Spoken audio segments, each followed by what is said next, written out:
Welcome to Down in Bloomington, a conversational podcast about the rich musical history of Bloomington, Indiana. I'm really excited about today's guest.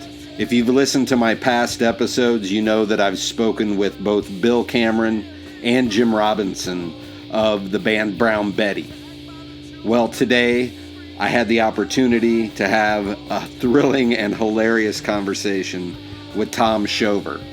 Tom Shover was the drummer for Brown Betty, but he is also known in Bloomington as the lead singer and guitar player for Steve Kowalski's Army, Steve Kowalski Incorporated, the Men of the SK, and several other monikers that were used to describe this amazing band. Tom is an amazing storyteller. He spent greater than an hour telling me stories about not only his experience with Steve Kowalski's Army, etc., but also about playing in Bloomington, playing around the country, even playing internationally. It was an amazing conversation. It even led into Brown Betty and the demise of Steve Kowalski's Army, the rise of Brown Betty, the experience that he had with them. We seriously could have continued talking for hours. Heck, there may be more episodes where he comes back to tell stories. I could listen to him talk. I could listen to the way that he tells stories. But anyway, I want to get into it. But before that, we're going to play a little bit of Steve Kowalski's Army.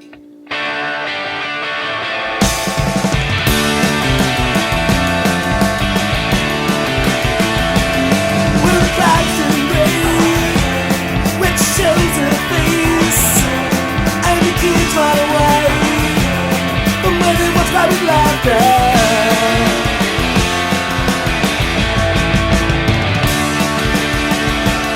Liar,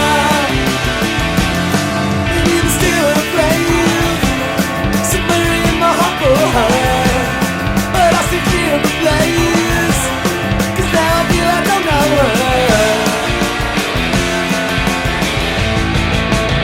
Can you help me, someone? What to do, and all of you with fears come true, and the promises you made now in the baby you pray to God it's all bad, dream of no such luck.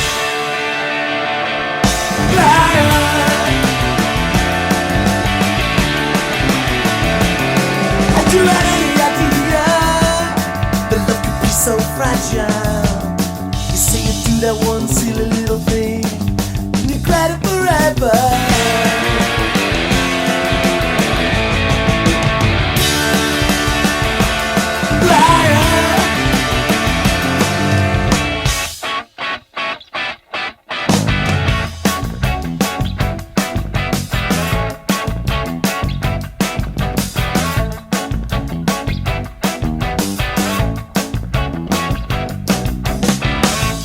Why is it so hard to admit something's wrong?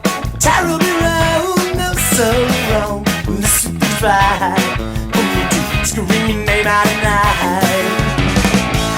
It doesn't take a genius to see that this is hurting you too while it's killing me. Beating from your ivory tower. She's lost her luster.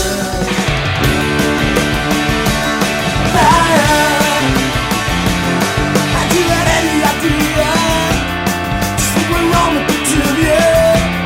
If you knew the world inside of you, you know it good. What would good would it do?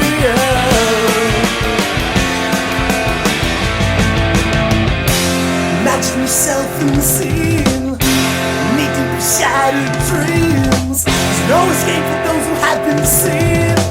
Endless nights of contemplating what might have been. She's lost her luster. She's lost her luster. She's lost her luster. She's lost her luster. She has lost her luster. She has lost her luster. She has lost her luster. She has lost her luster.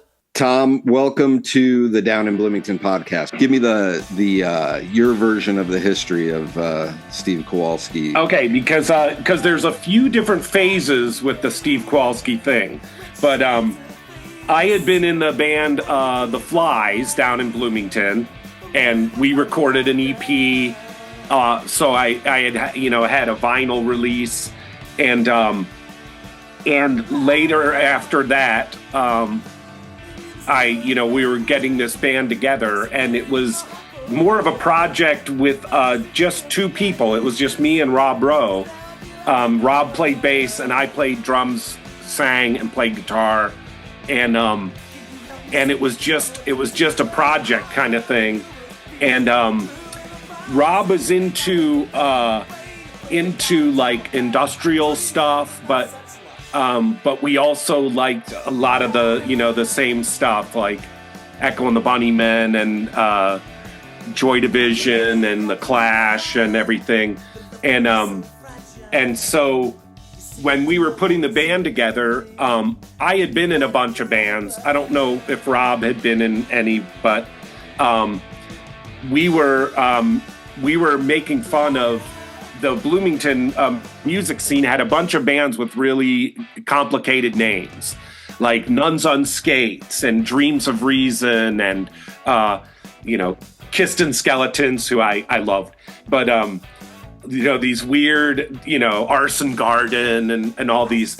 And I saw something in the paper where they were talking about how these people had come up with their Pitbulls on Crack and all these, that they'd come up with their name by putting all their lyrics on a wall and throwing 3 darts at it and all this. And I was like, God, that is so much nonsense, because band names take on coolness because of how cool the band is. The name doesn't mean anything.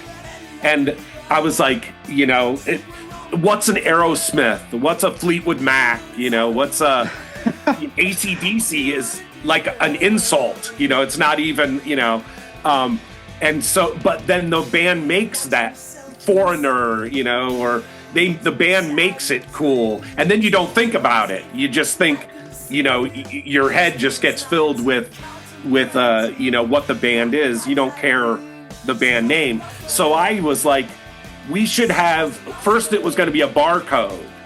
The band was just going to be like a serial number. And then we thought, well, if we have a barcode, this was like 20 years before Prince became a symbol. But I was like, they're never going to be able to put a barcode, onto like a marquee or anything. So at least it would have to be a series of numbers. And so we were like, we'll just grab the first barcode we have, and whatever numbers are at the bottom of the barcode, we'll make that be the band name. It'll be like 16 digits or something, because it doesn't mean anything. We'll make it cool, Yeah. But then that idea sort of went away, and Steve Kowalski is a friend of mine. I'm still friends with him.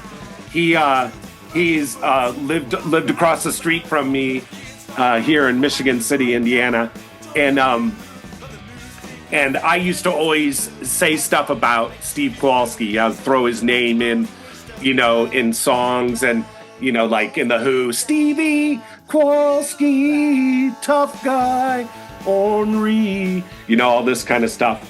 And so then we decided, let's just make it Steve Kowalski, But we were into Fetus, which, because Rob Rowe was into industrial music, and Fetus had millions of different incantations of his band's name. So yeah. Fetus, Jim Fetus was one of his names. But he had Fetus Uber Frisco and Scraping Fetus Off the Wheel, and You've Got Fetus on Your Breath, and, all these different Fetus monikers. So that was where we came up with the millions of different versions of the Steve Kowalski thing. So we had Steve Kowalski's Army was popular. That was one of the first ones, although people thought it meant we were a ska band because of the letters. I'm not that clever. I would have never done that. Then we had, just the K, we had the Men of the SK, we had just SK, Steve Kowalski mod division. So it was Steve Kowalski MD, not a medical doctor, but the mod division version of the band. Steve Kowalski Inc., which was like a takeoff on Public Image Limited. So we had tons of those. But after after we made like a record of originals, but it was just a tape. We hadn't pressed it up or anything. We saw some huge article about Arson Garden in the newspaper. Full page, like 2 pages, the whole spread out, millions of photos, and this big, huge. I was like, Jesus, Mary, and Joseph. I was like, wow, And it was like one of the lines in it. There was a couple because I used them in some of our songs. Was soon to be a household name, April Combs or whatever. I was like, wow, okay, that's impressive. And then another one was something about her haunting voice. And so Steve Kowalski had a song called The Haunting Voice. So we ended up just being out there to combat Arson Garden, that was, and so, but we didn't have a drummer. I was playing, on the recordings, I did everything other than the bass. And then we were bitching about, wanting to, get somebody to play at a restaurant, and the girl in Bloomington, and the girl that was waiting on us was like, if you need a drummer, my boyfriend's a drummer. That's pretty random. That's as random as it comes. And so we grabbed that guy. He was the American juggler. He was an amazing juggler. Tim Bolter, I think his name was. And he was not really, didn't really fit in with us. He did have like a tie-dye thing. We were very anti-hippie because we lived at Collins, and that wasn't really our thing. Like, if you had a Birkenstock on, you could ask Jim. Jim Robinson was going to play bass with Steve Kowalski after Jake left, and he came to the audition with Birkenstocks on, and I said, we can't play with you. He tells that story in the interview that I did with him. That is hilarious. That's a true story. That's a true story. I can't get over that. I mean, there's nowhere to go from there,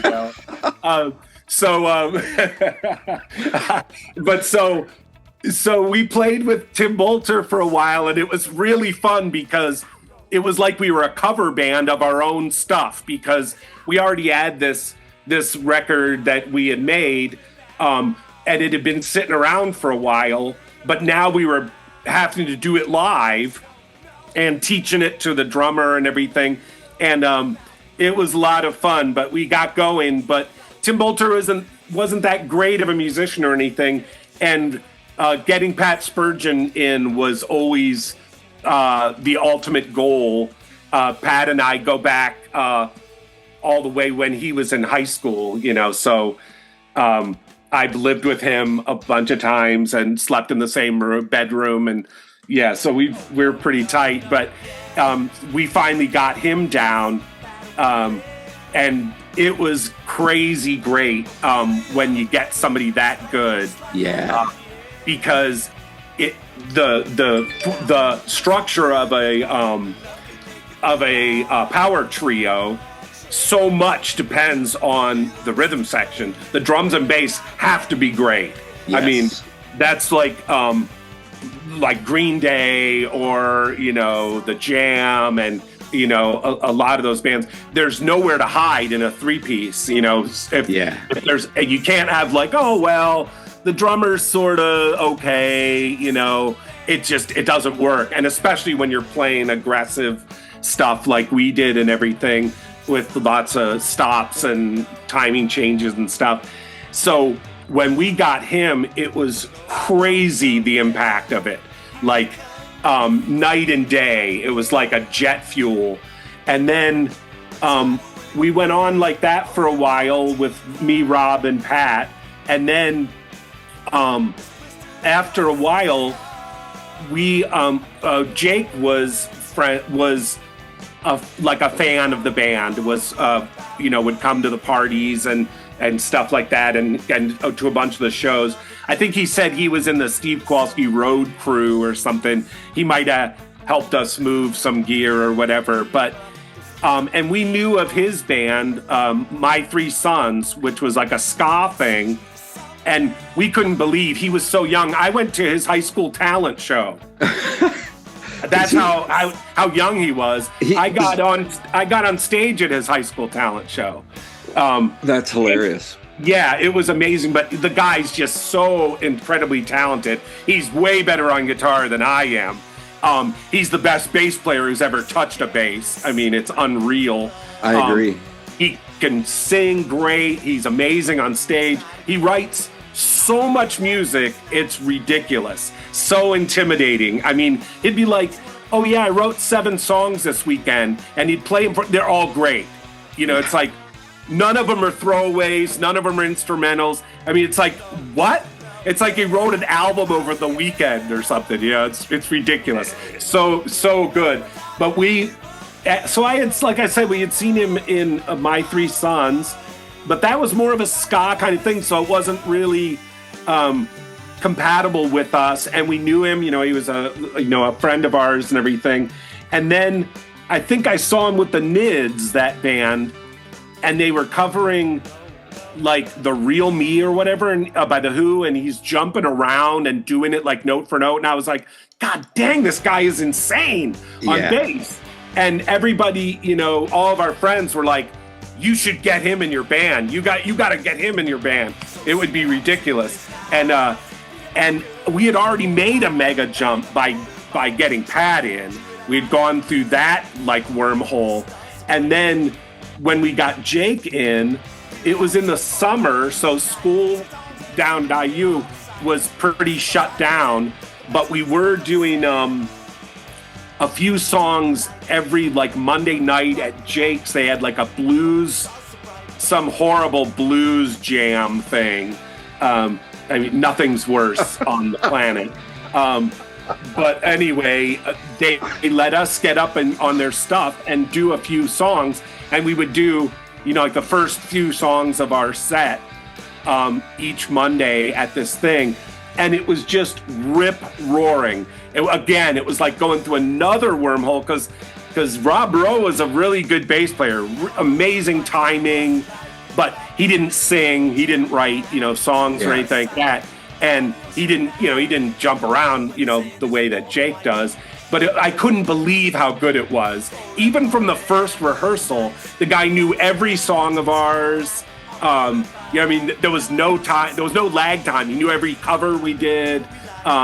It was unreal. After the first practice, I've got a tape of it, of the some of the songs and everything, and it sounds as good as any record we ever did. It's like, it's ridiculous how good he is.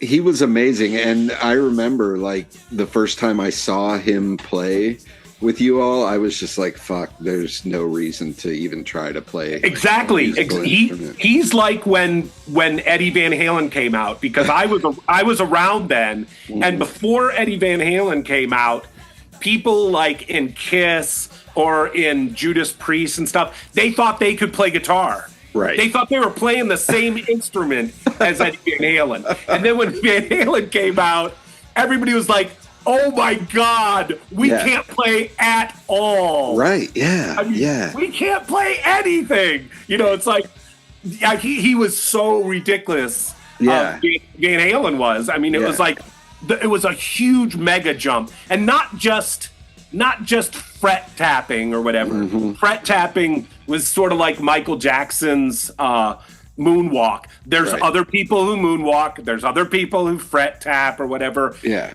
But it was the way he played the parts, the melodic guitar leads. You could mouth a guitar lead of Eddie Van Halen's right now, note for note. Yeah. You could do it. Yeah. I could say, hey, this song, and you'd be like, that's how good those leads are. They're not just random like shredding and that kind of junk. Right. They're melodic. They fit the songs great. Yeah. But that's the way. Yeah, Jake was stunning. I mean, when we moved up to Indianapolis, I was like, I was telling those people, I was like, you're not going to believe it. You're just not going to believe it. I mean, the Right. guy does stuff. We covered Lipstick Vogue by Elvis Costello. It's on YouTube, and it was at a pub in Canada, in London, Ontario. I've watched the video several times. Oh my God. Throughout my life, yeah. The bass work on that, I mean, they ought to play it in school or something. It's wrong. I mean, the guy, I'd look over there, I'd be playing, and it'd be hard. You'd like look over and be like, oh my God. Right. I'm like, are you kidding me? Yeah. Stunning player. Yeah. And, I mean, I'd be working on some song or whatever, and he'd be like, oh, go to here, do a minor here or whatever. I'm like, oh my God, it's perfect. It's like, yeah, he's wrong. Jake's fucking wrong. Yeah. But I also remember he played this Fender bass that was like so weird looking. Let me lay it on you. Yeah. Because we're not on video, but Right. I have the guitar of that right here. Oh, I've been looking for one of those basses. You'll never forever. find them. They're thousands and thousands of dollars. But I know. It's called a Fender Performer. It's made, I think it was in the early 80s. Mm-hmm. They are heavily sought after. The bass has a 2-octave neck, if you can believe it. Yeah. And the guitar does too. I was on doing some shows with Betty, and we were in New York, and I went to the famous street where all those music stores are, and I'm the name of the guitar store is escaping me right now, but it was super famous. And when I was with Betty, I still was writing songs and playing guitar, but we weren't using my songs. And so when we were gone, I was like, I wanted to play guitar, but I didn't have a guitar, Yeah. And so I ran into there. It wasn't Sam Ash. It was a really famous one. I can't remember. And I was looking around in this, and I go, oh my God, it's the guitar version of Jake's bass, the Fender Performer, and the exact finish. Really, that was like that greenish. Gunmetal, gunmetal green or whatever. There's a few different colors that they come in, but yeah, and I bought it, and I hate to say it, it was less than $100. There are thousands of dollars. God. I got it for like $100. I bought a couple picks and a pack of strings and just played it in the van and stuff, just so I would have something to play with. And then later on, a friend of mine who's a guitar player in Chicago was looking at my guitars, and he's like, you have a Fender Performer? He's like, you know how much those are worth? And I was like, don't hate me. I also have a 1966 Rickenbacker 330 that I paid $100 for. I remember you had that. Oh, right. I did play it in Steve Kowalski. But you also stayed the night when I lived with Pat Spurgeon. You stayed there down in Bloomington a few times at that house, and you had that guitar in a case. And, okay. And I was yeah, that's a 66. A friend of mine who works at a guitar store in Chicago did some work on it, and he confirmed it's a 66. So that's so cool. I know, but yeah, that bass, yeah. And he broke it. He smashed it in the last show. Oh my God. When we played in South Bend with New Duncan Imperials, it was our last show, although we ended up doing a couple shows later when we reunited or whatever, but he smashed it in that show. So I've told this story on the podcast before, but I had an American Fender jazz bass that I sold to Roadworthy for beer money, like pennies, and Jake ended up buying it. And is that where he got his jazz bass? Yeah, and it's like the one that got away. Like I continuously regret that I got. I have a couple funnies like that where we were. I don't know if you know Mumblestrom or Kissed Skeletons. That's Gabe Saavedra was the singer. That's I don't. old. That's old Bloomington history. Okay. Me and Gabe go back to when I was in high school. But we were sitting around talking about just what you were talking about, the one that got away. Like, if you could go back in time and get one piece of gear back, what would it be? Yeah. And Steve Carr was from Carr Amplifiers. I don't know if you know that amplifier. I don't. They're boutique amplifiers, CARR. They're really good. He was in on that conversation too, and he had a pre-CBS Precision, a white one back in the day, and he got rid of that, and that was his.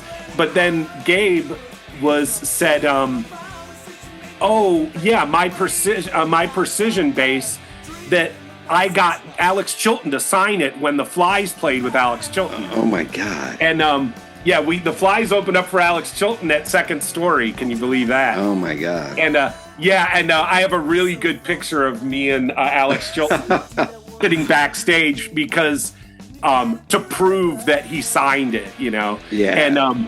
And he signed it really big, and I was like, well, what? Where is that bass? You got rid of that bass? And he's like, oh, Kevin has it. This guy that was married to my sister. And I was like, did he buy it? And he's like, no, he just borrowed it like 20 years ago or whatever. And I was like, well, he's a relative. Yeah. I got on the phone and called him immediately. I was like, hey, do you have Gabe's bass? And he's like, yeah. I was like, I'm coming over and getting it right now. I was like, I'm going to remedy this one right now. But yeah, that's funny that you remember. Yeah, his Fender Performer. I'd love to have a bass of it. I wish I would have had the guitar when I was in Kowalski. We'd have had matching ones. Oh, that would have been so cool. God, that would have been the greatest. So when I always thought that Steve Kowalski started up in the region and then came to Indianapolis and then came to Bloomington, but you're saying it started in Bloomington. It did. It started in Bloomington with me and Rob. We both lived in Collins. Okay. And like I said, we were very anti-hippie. That was in some of our songs. Yeah. We were very anti-hippie. You might have heard, like, when you interviewed Bill Cameron, he was saying Tom challenges other bands, and they put on their flyers. We would put Steve Kowalski. We played with Arson Garden, Yeah. I was just jealous of them, Yeah. They did everything right. I mean, their demo tape sounded amazing. It was professionally, the packaging was professional. They didn't have any missteps. We had like tapes out that sounded like shit, and our 45 sounded like shit. It's like, well, you guys all got to put whatever you wanted on those 45s from Rusty Cow. Right. When that concept was presented, at the bands that were playing at Second Story, or not Second Story, at the patio, were supposed to go in and do like a one-off thing on a Tascam, right? And then he would press them on the 45. So we had to record on the Tascam. We didn't have the choice. But then when they heard how shitty it sounded, they were like, well, we're not going to make these other guys do that. I mean, it sounds like shit. Right. And like, so Monkeyfish and Blacklisted and everybody, all you guys got to give them whatever studio stuff you had. Yeah, Yeah, but so we got sort of stung, but God love him, God rest his soul, Mike Sheep has passed away. But we're not going to be like, fuck you. Right. No, we want our own studio stuff on it. It's like, well, the irony of that is, like, you all were probably in my opinion, the best band that came out on those Rusty Cow 45s. I always think that, but that's because I always think that. Well, sure, but it sounded like shit, but there was some irony in that. It was your record that. Yeah. We had a lot of near misses like that. But we did start in Bloomington, and with Rob and I both lived in Collins, and then we moved out of there and Pat and Rob and I all lived together in Bloomington, like the monkeys, for a while, and then when we got Jake in, and then later I moved up to Indianapolis, and a lot more was going on there. There were a lot of bands in Bloomington, but there weren't a lot of bands in Bloomington that were like making records and stuff, you know? Yeah. I mean, Arson Garden did. But up in Indianapolis, you're bumping around with, the guys from the Gizmos and,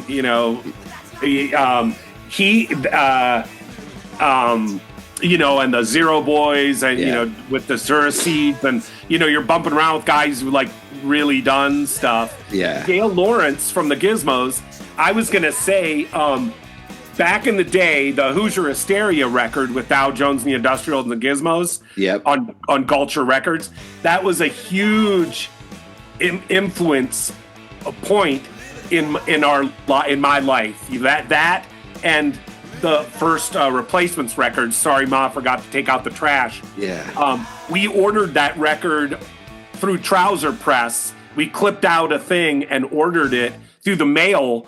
I don't think Twin Tone even had distribution at that time. Oh, wow. It was really early on. But I couldn't believe when I heard Steve Carr went to Purdue from Carr Amplifiers. He played me, and he still has a copy. I told him how much it's worth. That record's worth like $200, $300. Oh, my God.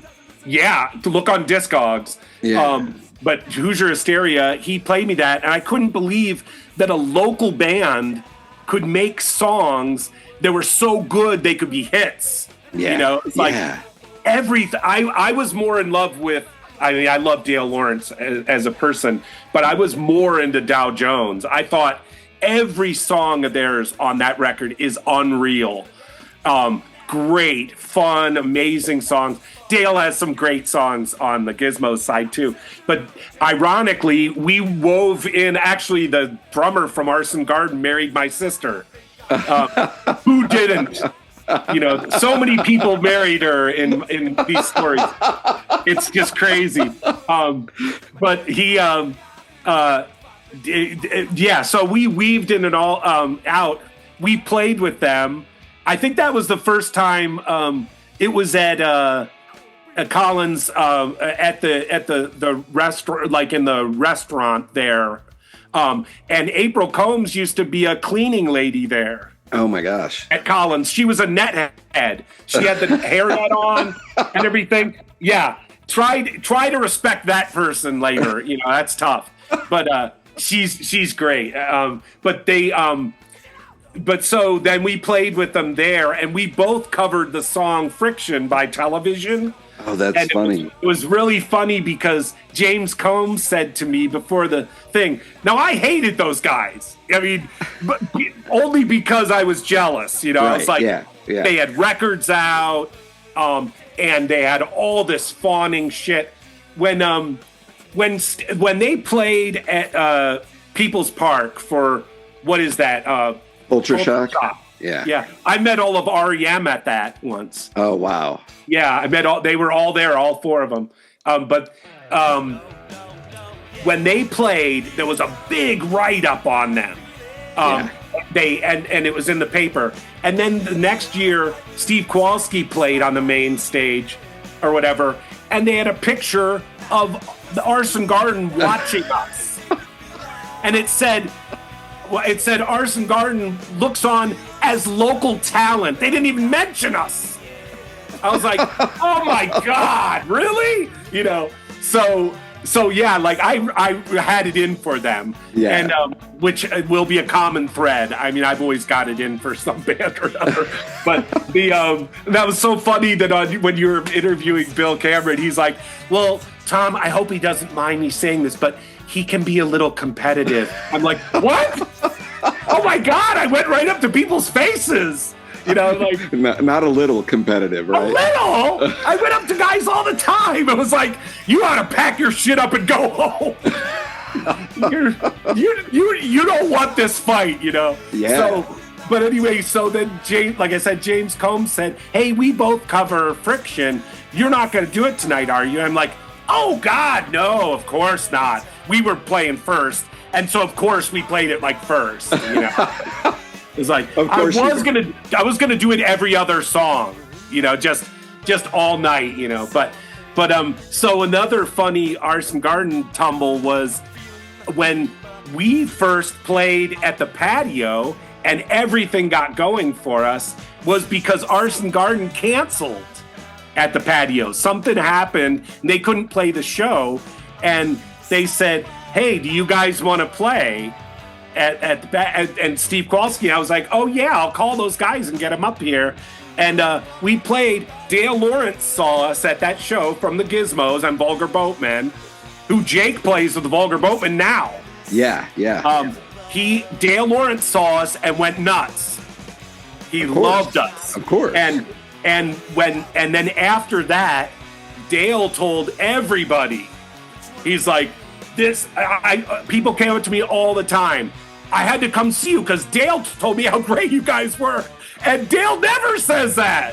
What a great endorsement. It was incredible. And then we played our first show in Chicago, opening up for them, for the Vulgar Boatmen. So, so we had a funny little winding in there, you know, through the Arson Garden things. But yeah, so we definitely did start out in Bloomington, but then I moved up to Indianapolis, and Jake and Pat were still in Bloomington. Yeah. And how long did that last before Steve Kowalski kind of dissolved or? Yeah. Well, I lived up there a couple years, only like 2 years or something. And so we were going through that. And then I know I lived up in Indianapolis when Jake told me he wasn't gonna play with us anymore. I've never had my heart broken before, but I did that day. Yeah, I bet. I've never had it, you know, not with women or anything like that. But I definitely got my heart broken that day. You know, it was stunning to lose him. You know, I was like, oh my God, you know. And then, of course, you know, he did it so that he could play with Antenna because they had a label and everything. And I understand that. And then Pat ended up joining that band to add insult to injury. But my only problem, I mean, I get making moves like that because it's a business and you're like, you know, this will get me on a label and blah, blah, blah. But it was just so heartbreaking to see those guys play that kind of music. Right. You know, it's like seeing the Ox and Keith Moon play with the Monkees. Right. You know, it's like, what? You know, he's up there doing, you know, 2-3 note bass parts and Pat's playing little straight beats. I'm like, anybody can do that. Yeah. No. You know, I mean, you're heartbroken that they leave and they're on a label and you want that, but you also want them to be in the Hives. You know? You don't want them to be, you know, it's like, oh no. Right. No. You know, so that was tough. But Brown Betty later on, we had a little tumble with them, which was fun. I don't know if anybody else has told that story. I know on Musical Family Tree, John Strom told the story about us opening. Well, we were supposed to open for them at Jake's, and you know, maybe we're getting ahead because we're getting into. No, this is good. It's okay if it all gets mixed up. Here's how the story goes. I mean, as far as I know, and everything was, they, you know, we were in Betty. Pat, I don't think Pat had seen us, or maybe he had, but they were on tour promoting a record. They were on. Whatever that label was, now I'm forgetting it again. But they, you know, in Antenna, and there was our big huge article in the newspaper about it. Yeah. And one of the stops was playing here in Bloomington, or what they are in Bloomington at Jake's. I think it was called the Mars Bar at that time or something. Oh yeah, it was Mars. Yeah, at Mars. And for some reason, Brown Betty got on that opening slot. Now Brown Betty had already played with the Afghan Wigs at Jake's, and I wouldn't say that I wiped my mouth of the blood of the Afghan Wigs, but we did. But anyway, Greg Dooley's a real dickhead, and he got a sulk on, and he pulled a chair up and sat for most of the show. He came backstage when Betty was there and asked us to leave the backstage. And we were like, what are you talking about? We're just having a soda and we're about to go on in like 5 minutes. He's like, well, I'd appreciate it if you'd leave. Really? And we're like, look, dude, I've played with Alex Chilton. I don't know what kind of circle jerk you guys get up to before shows, but I've been around everything. I was like, I'm just sitting here 5 minutes, finish my soda, and then I'm going to go wipe the place with you. I'm going to ruin your soul. And I'm like, really? You want to get me in a bad mood? Oh my God. Yeah, so we're like, yeah, let's leave the kennel to Lassie, so we left. But anyway, so Brown Betty's going to open up for Antenna. And Antenna's on tour. They've got an album, out and everything. Mammoth. They were on Mammoth Records. They got a deal because the Blake Babies were on Mammoth. And the Blake Babies broke up. They gave John, an opportunity to put records out. Right. So immediately people start coming up to me and are like, all of Steve Kowalski's going to be there. Jake's going to be there, and Pat's going to be there, and you're going to be there. And they're like, is it going to be, are you going to get in like a fight with John Strom or something? Oh I was God. like, what? I was like, John Strom didn't do anything. I mean, it's like, those guys left to join some band who has a label. Everybody would do that, Yeah, absolutely. That's not strange. I mean, that everybody does that. The heartbreak is on my side because, I love those guys and the way they played and what we had made. But I was like, no. I was like, but it is going to be a little rough for them because Brown Betty, I don't know how many times you saw Brown Betty, but probably 40. We were a fireball. Yeah. Okay. And I was like, we're going to roast the earth. So yeah, the only other thing that happened with the Steve Kowalski thing was we recorded an album with Paul Mahern up there in Indianapolis, and we played at CBGB's, and we did some Canadian shows. We played with the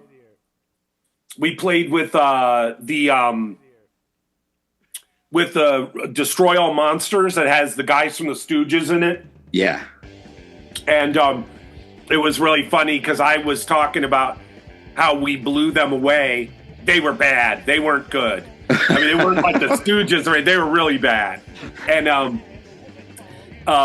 they had this girl front person that just like sort of stood there, and they weren't good. And the fun thing, I think that whole show, it's called The Office. I think that whole show's on YouTube.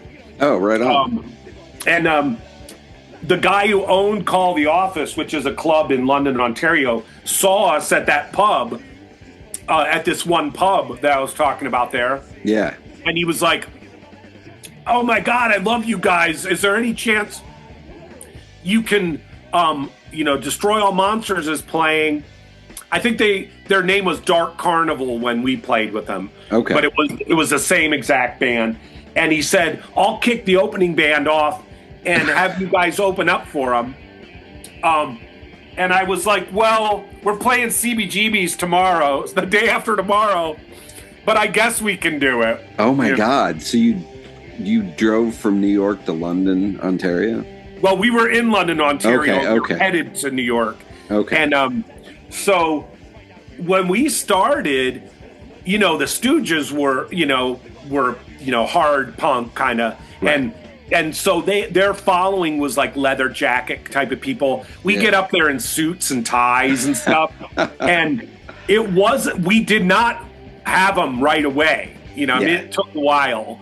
But I love those scenarios. Those are my favorite. Right. Playing scooter rallies or, where you're knocking pins down that are tilted over already is one thing. But I like going into enemy territory and just rocking. So it's like AC/DC. Everybody loves AC/DC. Punk rock people love AC/DC. They're great. You know what I mean? Yeah. They're like, it doesn't matter what kind of music you like AC/DC. Right. But anyway, that show was really interesting because it didn't start off, the greatest, and then we won them over. But anyway, I was saying, that we roasted them, but I always say that. It's just something I do. You'll notice. Your poor viewers will notice. I've actually known that about you since Indianapolis. Of course. Yeah. Now, I don't really talk shit that I can't back up, I have to say in my own defense. Sure. Absolutely. I mean, if I didn't think I could do it, I wouldn't go around talking shit. But right. But anyway, so the guys in the band were like, oh, whatever, you just think that. And then I went into the gas station and there was a newspaper there and there was this huge article in there about the show. Really? And about how shit those guys were and how great we are. Oh my God. And I came out and I threw the newspaper at them and I go, I told you. And they were dying laughing. The article is insane. The stuff they say is so nice. I think they said something about trying to catch a picture of these guys on terra firma was next to impossible. Like, it was like you couldn't if you had your fast shutter on, you couldn't catch them on the ground. They're just just out of it. It was really funny. But anyway, I was halfway in that Betty story, but we don't have Betty's origin story. Yeah, so let's do that. So I guess we have to go to that, and then we'll rejoin. So, but real quick, do Steve Kowalski and Brown Betty sort of overlap, or did Brown Betty start subsequent to? No, Steve Kowalski was dead. Okay. Was all the way dead. Okay. Jake, when Jake left, Pat and I jammed around with a few other guys, including Brent Olds, who was in Boy Dog Pondering. Oh, he is? He was. Okay. He's a really good bass player, and he was in a band in Indianapolis. Oh, you're Indianapolis, so Birdman of Alcatraz. Right. He with that guy that was like a rapper. Yeah, Rusty Redenbacher is the name. I couldn't remember his. I made contact with him not too long ago, Rusty. But anyway, he was in Birdman with Beppo from Toxic Reasons. Right. Yeah. And I don't remember how he got involved with Kowalski, but he said, I'll play with you guys, but you have to do one ska song. You can choose it. But you have to do one. And I'm like, okay. So we did Gangsters, which the Specials made famous, but it's really a Prince Buster song. Right. And I was like, I love that song. That's no problem. But we had a funny with him because he was playing. He's really talented, but he's like a funk player, Right. Yeah. And I was like, you can't do that ever. Like I don't want to ever see that funk finger out. I love funk. I mean, I was into funk and soul before I was into punk rock. Right. I mean, but I was like, it's not this kind of thing. And I hate to, sidetrack a big talent of yours, but it doesn't really fit into our stuff. But anyway, we were playing with him, and the guys in Birdman of Alcatraz gave him an ultimatum and said, you can't play with them anymore or you're out of the band. Really? And I mean, it's not like we were on tour or anything. We right. played shows. And And Brent said, okay, well, I'm going to choose Steve Kowalski. And I was like, what? When he was telling me the story, I go, well, hey, Brent, I appreciate, you playing with us, and thank you so much, and it was fun, And he's like, no, I chose you guys. I'm like, why? I was like, yeah. So, but anyway, we played with a couple different guys. Another guy also. Pete, yeah, Speedy Pete Hoffs. Yeah. Pete Hoffs got me hooked up with Ted Leo and them. Okay, all right. He liked them when they were in Chisel. Yeah.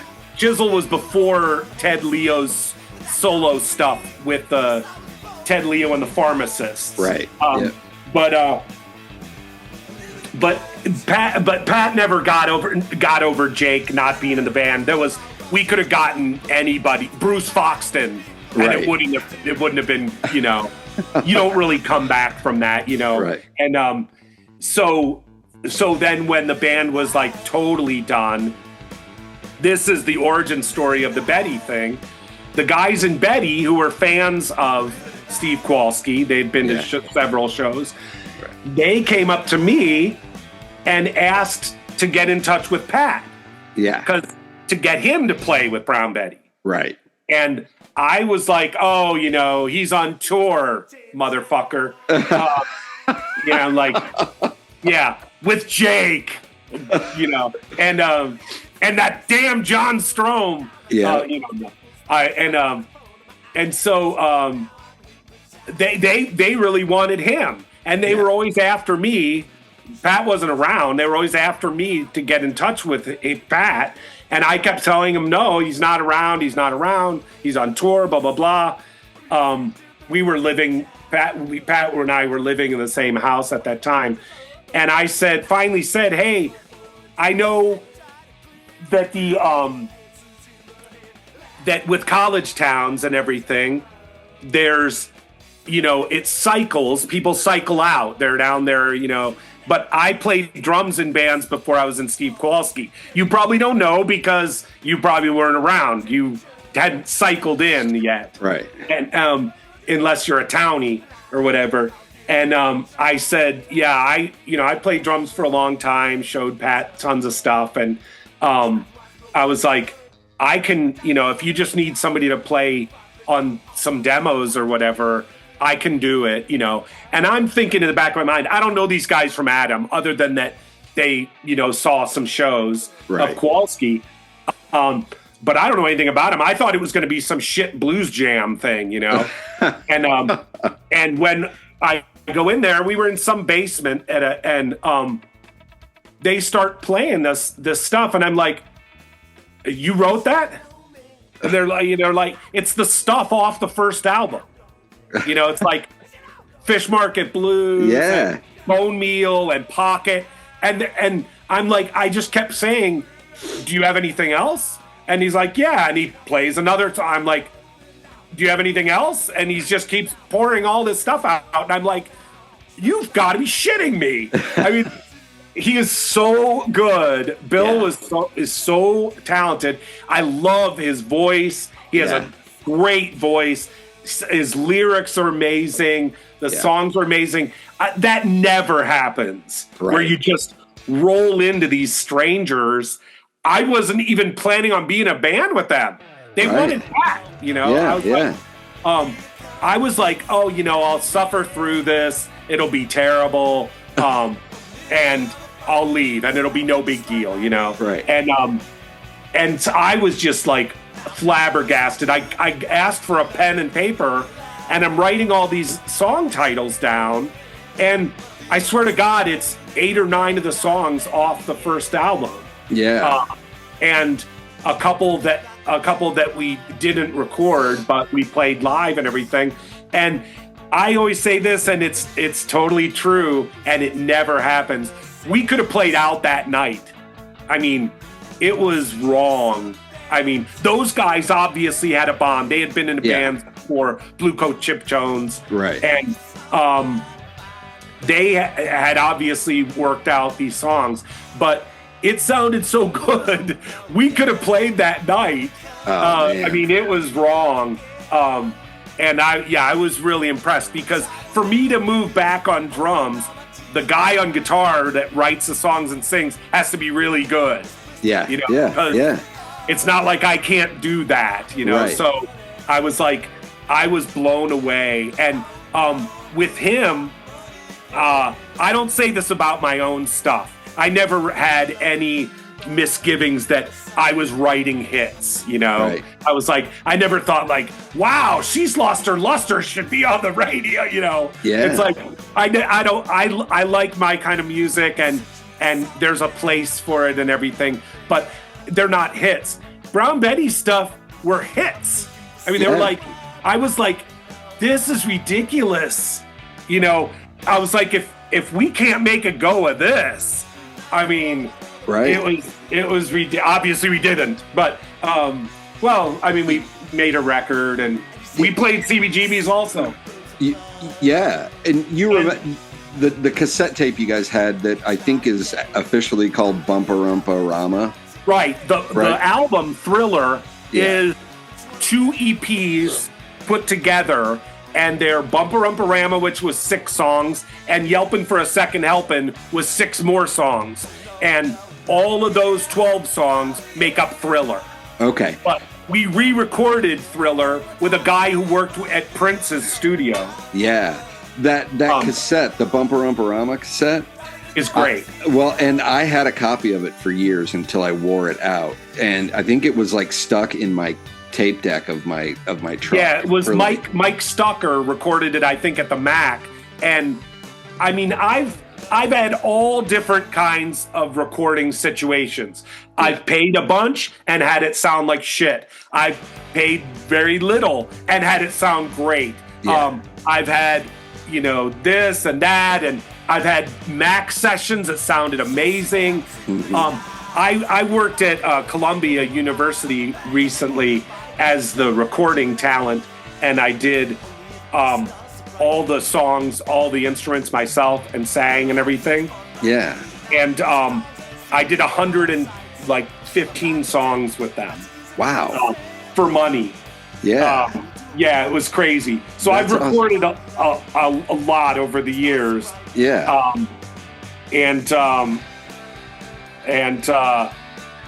But anyway, yeah. When I came back from the Mac, with the first half of Thriller, which was Bumper-Umpa-Rama, yeah, I put in the cassette deck. I was like, oh my goodness. Yeah. It sounded so good, and that's partially because Mike Stucker's a good engineer and he had some good equipment. But I think the majority of it is that Bill is really incredibly talented and wrote great songs and sang them great. Yeah. You know, I used to make people copies of that cassette. So like friends from all across the country have copies of Bumper-Umpa-Rama. Yeah, I was so impressed with them, and I thought he is so talented, and he can play everything. I always tell this story. We were in a studio somewhere or another, and he sat down at a piano. There was a grand piano there, and he just starts playing like as a joke. Like, it sounded like a classical, like somebody playing at like a concert hall. And he's just like laughing, like, oh yeah, this is goofy. And he's like, like doing all this stuff. I'm like, oh my God. Wow. Also, when he would play, he could outplay anybody in heavy metal lead guitar playing other than Eddie Van Halen. But, and he thought it was funny. It was a joke, it was like, he'd hit his rat pedal through that goofy, stereo chorus amp, that Roland jazz chorus. I have no idea how he got a decent sound out of that thing. And he would shred anybody to death. And he thought it was funny. He was like, oh, this is stupid. He'd pull his shorts up real high and, take his shirt off or whatever, and then destroy every guitar player that's ever come through Indiana. It's like so funny. I feel like... Go ahead. all I was gonna say was just that, yeah, he's a stunner, and we made those couple cassettes, and then we re-recorded them in the studio in Bloomington there, but we brought in a producer that worked at Paisley Park with Prince. Yeah. And made Thriller, and the drummer from Arson Garden paid for it. Really? Yep. I told you the Arson Garden thing's all over us. We can't get away from it. That's wow. Yeah, he was a big Betty fan, and he was wealthy, and he asked if he could just pay to have us record it, and then we would shop it to labels, because he said purely just for selfish reasons, I just want to get a great version of those songs. Do you think those were good versions of those songs? Were you happy with? I do for the most part. I do like them. I do think that there is some sort of character on the cassette ones that you can't really duplicate. Right. And that's called demophobia or something. It's where you have a demo of a song, and then when you go in to record it, you're so used to the demo that you end up trying to remake the demo. Oh yeah. As a listener, I loved the Thriller album, but I could never get used to, like, I had the versions of the songs from the cassettes in my head and could never quite, like, there was like a I get that. Yeah, the cassette, when I would listen to it, it was like I was transported to a show. Right. And yeah, that's true. It captured something. Yeah. And that's pretty hard. The other thing that never happens, that happened with Betty, when we made that tape, we played a show at a record store in Bloomington, and the first EP, and I had a box of them. I don't remember how many, maybe 25 or something. And everybody bought them. They were all gone. I was there. It was at Street Side Records. Right. That show is on video, and it's a really good show. So also at that show, when you were selling those, you kept referring to the tape as "Smell the Glove." Smell the glove. Yeah. You Smell the glove is here. But that's the first time I've ever had, like, I'm always like, we have records and we have T-shirts, this or that. And, a couple people buying them. Nobody's ever bought every one of them out of my hand. Right. It's like, but they were just throwing it at me. We never called it Bumper Umperama. You called it Smell the Glove? Yeah. Oh my God, that's funny. And I was, like, years later, like 20 years later, I was talking to somebody else who was a Brown Betty fan and that knew Jim Robinson. And I was like, can you help me get a copy of Smell the Glove? And they're like, what's Smell the Glove? I'm like, that cassette. And they're like, we have no idea what you're talking about. There is no Brown Betty recording called Smell the Glove. Oh my God, that is hilarious. Yeah. And I think that there's some archive that has digitized versions. Yeah, those are, I think they're on Musical Family Tree. Yeah, and Jim also sent me a link to another archive that has them. Because Mike Stucker is involved with Musical Family Tree. I think he even, had a way of getting them. But yeah, I understand that. I mean, I like the album the way it is and everything, but sometimes that happens, that there's some sort of character on the recordings that you just can't capture again. It also, I think over a year had passed. Yeah. So yeah. And we had played the songs a million times. By the time we got into the studio to record Thriller, we had a whole nother album's worth of stuff that we didn't. We had to go back and make the first album, Yeah. But yeah, so, maybe they were fresher, then, and we were excited. But I was excited as hell. I threw that cassette on at places, and every time it sounded great. Yeah. I was just like, and it's not always like that. If you're in bands, Yeah. But yeah, I would throw that into people's jam boxes, and it sounded great. And so good. But yeah, so with Betty, we did get hot in Chicago there. I moved up to Chicago, and then Bill and Jim joined me up there in Chicago. And we had a few lucky incidences. We played with the Flaming Lips, at the Metro. And after that, off of that show, we hosted JBTV and played on JBTV Live because of that show. And we had was it Ben Kim from a newspaper, a guy that was semi-managing us up there, sent a tape to this guy, Ben Kim, and said, you should come see these guys. They rock. And we played at this little hole called the Crypt in the middle of nowhere in Chicago. And there was about 10 people there. And Ben Kim came and flipped out. He was like, oh my God, you guys are so great. And he wrote us up all the time in the newspaper. We were in a top 10 best shows of the year. Oh my God. And it was that Crypt show. It wasn't even the Metro show with the Flaming Lips or anything like that. I was like, oh my God, there was 15 people at that show. And I was like, I think we were number 7. The Pumpkins were number 1. But I was laughing about number 8, 9, and 10 that were behind us. I think Cowboy Junkies was one of them. I was like, you got beat by some band that played the Crypt for 15 people. But anyway, Veruca Salt played 3 shows and signed to Geffen. So right. Yeah. It's like, you never know what's going to happen. But one of the most amazing things about seeing Brown Betty live was the chemistry that you all had on stage and the way that you always made the audience feel like a part of the show. There's I was listening to some of the live stuff on Musical Family Tree.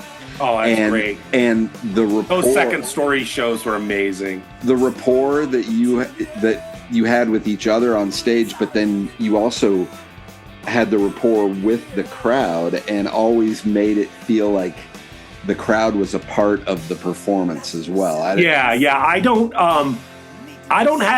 never really have had any hang-ups of like thinking, being up my own ass, about like, I'm going to end up being a rock star. Right.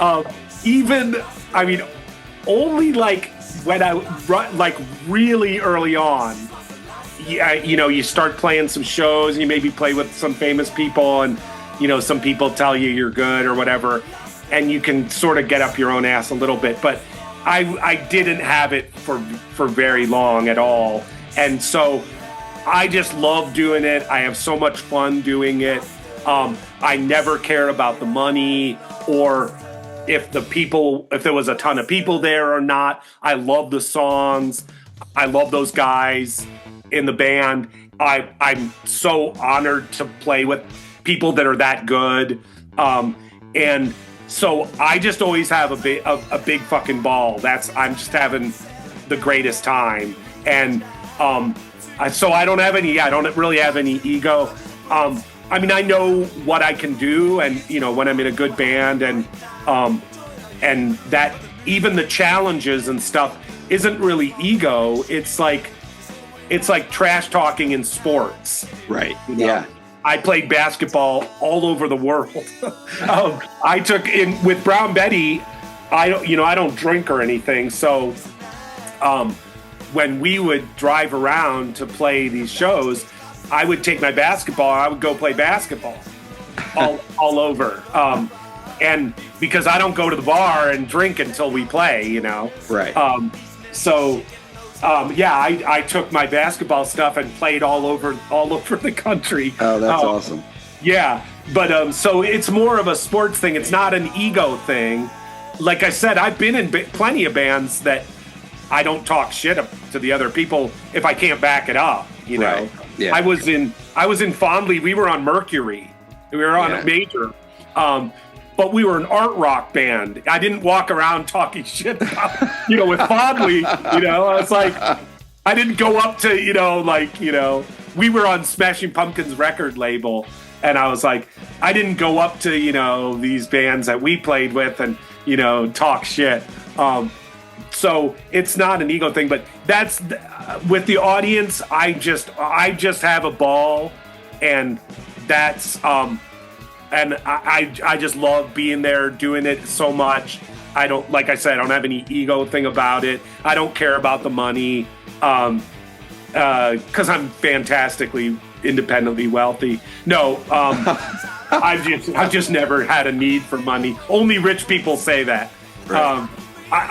But I don't. Yeah, that doesn't wrap me up, and I don't let bad stuff ruin my good time at a show. There's an art to that, because things happen, and stuff like that. But you can't let it get in the way of your having a good time, because you only have 45 minutes, and then you're back in the van to drive for 10 hours. Right. So. Yeah, I always play like I'm never gonna play again, and that'll happen. Yeah. So yeah, I love it. I've loved, although those shows at Second Story that are a million of them are on Musical Family Tree, they're all golden moment. Just so much fun and tons of energy, and the people that came to the shows were awesome, and. Yeah, we had a great bunch of people there. But that's my thing with all audiences, But somebody could make a collection of just your banter with the crowd, and I could listen to it forever. Oh, that's funny. Yeah, Bill and Jim have talked to me about talking too much at shows. Oh before. no! I always said. I don't have switches. This is another basketball thing. I don't have different switches on me and my playing. I am what I am. You know, I've been playing for 40 years, Right. And when I play basketball, if it's an old man and three little girls, I play like I'm playing at the most dangerous court in Chicago, where there's gunplay, and I've played those places. I only have one switch, and that's the way I am with shows. I don't switch it off if there's 10 people there, like at the Crypt. I just am having so much fun. I love to look out and see 400 people, or 100, 1,000 people or whatever. Yeah. But and that's great. But I have a ball. I mean, I have a ball when there's 20, and those Second Story shows were golden. They were amazing because the songs were great, and those guys are such a blast to play with. We were so funny with Jim because we always talked down to Jim for not being a virtuoso on bass. Jim's great on bass. Yeah, he's fantastic. He's great on bass. But Bill, Bill is so incredible, and I love myself. That's pretty obvious. I mean, that's pretty obvious already. But that was like a running joke. We'd always, be like, showing him stuff and things like that. And he's great. He's great. Yeah. He's a great player. Obviously, he's still playing and everything. Let's get back to the Jake's story. Yeah. With so here's what happens. Okay, so we're gonna play with Antenna at Jake's, and all these people are coming up to me going, "Oh my God, it's gonna be a showdown!" and all this stuff. And Betty's gonna coming after him. And I was like, that's cute of you to say, but it's not going to be even a competition. I mean, it's like if you grabbed like a preschooler and put Jordan or Barkley, it's like, and made him play one-on-one or something. And I say that stuff, that. Yeah. And so then I guess John Strome caught wind of this or whatever. And so he told Pat they were going to switch the running order and have us play last as a punishment. Oh my God. And I was like, wait a minute. Now Brown Betty's going to headline your show? How is that a punishment? I was like, I know you guys have been in bands a long time. I know John Strome was in the Lemonheads, and he's played with a lot of people. He was in the Blake Babies. They were famous. I'm like, making us headline is not going to be a punishment.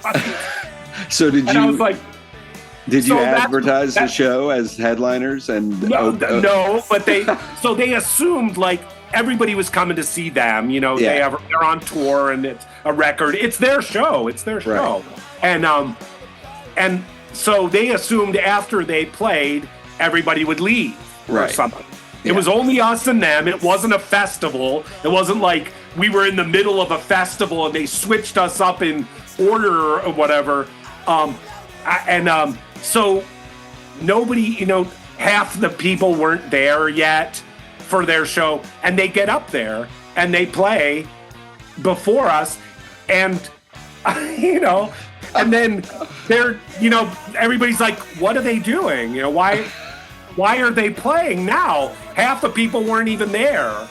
There was nobody on the floor. Nobody was up against the stage or anything. Yeah. They were just like, these guys are playing now? And then when they're done, it's like, now it's like whatever it is, 10:30, 11 or something. Yeah. And now everybody is in. They've all filled in. And Brown Betty is Brown Betty. I mean, and we come at them. Now I'm pissed, Yeah. I'm not pissed because they gave us the headlining spot. That's ridiculous. Right. But I also, they're on a label, and these are my ex-bandmates, and I want to crush them, Yeah, yeah. And, now, and there's the master and the student thing with me and Pat. Yeah. And so we just rip-roared, and everybody was just like, oh my God. And then Pat was like really dazed, and he left the show with half of his drums at the club and left on tour. Oh my God. Because he was just shell-shocked from the fury. But that's my version. Or we both played and it was fun. I like your version.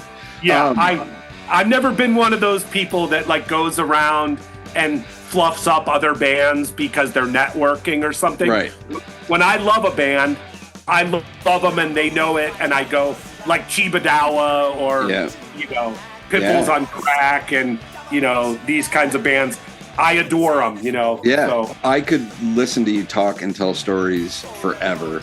we should your podcast should just be maybe a month long, like we'll just do a 10-part series with the Chronicles. Yeah, it couldn't be captured in 1 hour. Actually, I'm all for it. But do you have any projects that you're working on right now that you want to plug, or that you want me to? Not really. I'm on a down thing from COVID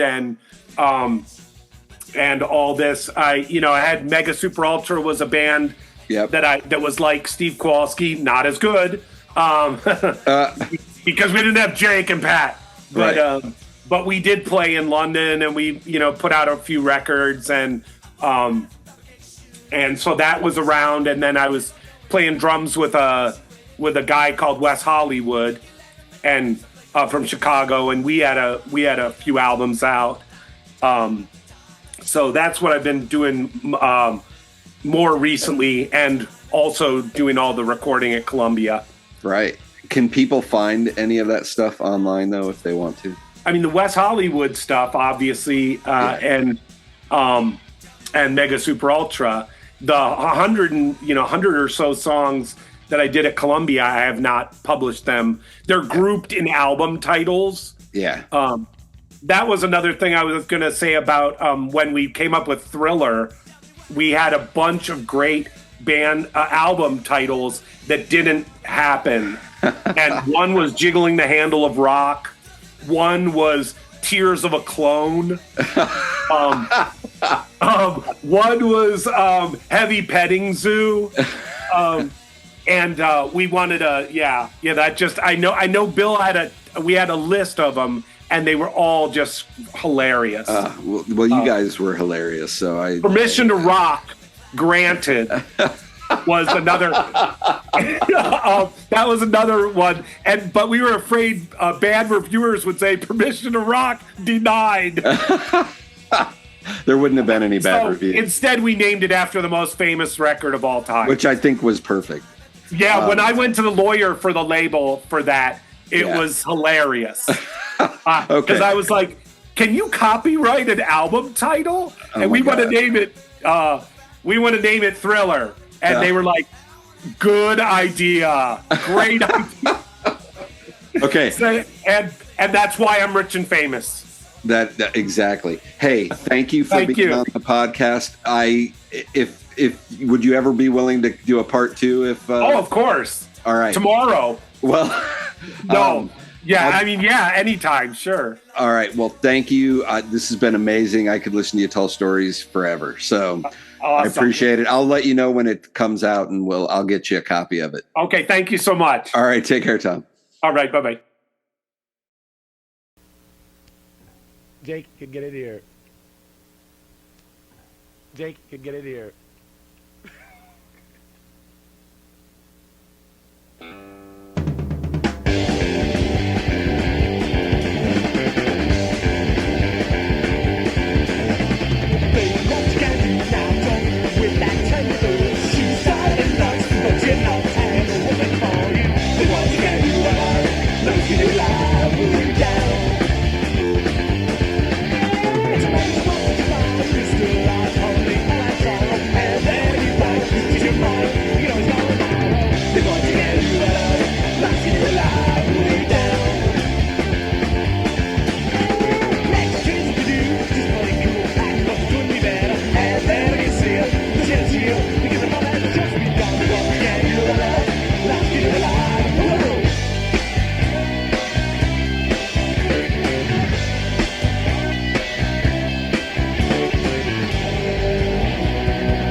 And that was my interview with Tom Shover.